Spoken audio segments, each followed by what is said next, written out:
Hi hello friend, तर स्वागत आहे माझ्या एका मिनी व्लॉगमध्ये. तर बघा, ही चाललेली आहे माझी सकाळ सकाळ स्वयंपाकाची घाई गडबड. आज बनवायची होती मला, आज संडे असल्यामुळे आज बनवायचे होते मला डोसे बनवण्यासाठी मी पहिले बटाटे उकडून घेतली होती, कारण मिस्टरांना पण कामाला जायचं होतं, त्यामुळं पिवळा बटाटा करायचा होता. मग बटाटी सोलून घेतली, त्यानंतर बटाटी चिरून घेत आहे मी, कारण मग परत खूप घाई गडबड होती ना, म्हणून बटाटी पटकीने लगेच सोडून घेतली. बटाटे उकडत होती तोपर्यंतच मी कांदा, मिरची, कोथिंबीर सर्व कापून ठेवलं होतं.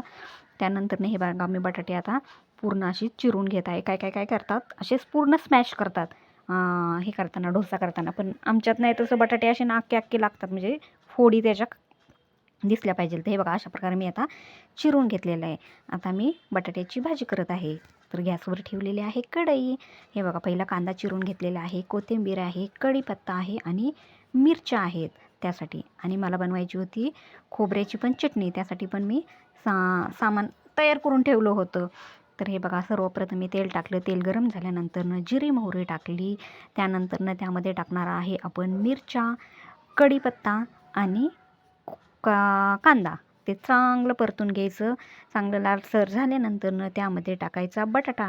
मी कांदा परतताना थोडंसं मीठ टाकलं होतं आणि बटाट्यांवर पण मीठ टाकलं होतं, त्यामुळं पूर्ण बटाट्यांना मीठ लागतं आणि टेस्ट छान येते. आणि बटाटाही चांगला परतला की त्यानंतर टाकायची कोथिंबीर टाकल्यावर, कोथिंबीर कोणत्या जरी भाजी टाकली ना तरी भाजीला चव छान येते.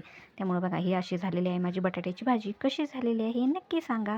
आणि हे बघा, आता मी बनवत आहे खोबऱ्याची चटणी, जी की डोश्याबरोबर खायची होती. पहिलं लसूण घेतलेलं आहे, मिरची, कढीपत्ता आणि ओलं खोबरं घेतलेलं आहे. तर मी रात्रीच ते खोबरं फोडून ठेवलं होतं, नारळ.